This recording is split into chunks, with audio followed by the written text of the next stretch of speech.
In this guide, I'm going to show you how to use saved audio on Instagram post. Before we get into this guide, make sure to like the video and subscribe to the channel with all notifications on. It really does help with the channel and it lets us know that you want more content like this. We'd greatly appreciate it. And if at any point throughout this guide you did have any questions, just ask them down in the comment section below and we could help you out further. I'm going to be doing my best to reply to every single comment down there. Begin by opening up Instagram and making sure the song or audio that you want to use is already saved.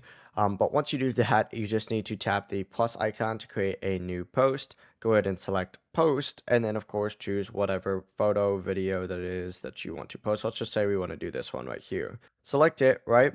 It's going to take you to a page that looks like this. You need to select audio and then go over to saved and then just select that audio that you want to use.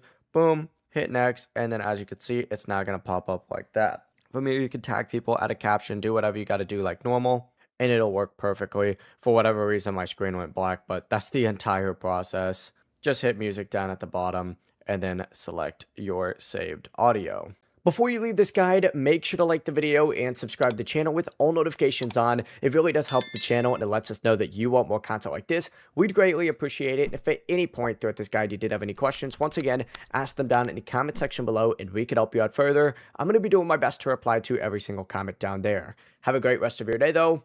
Peace.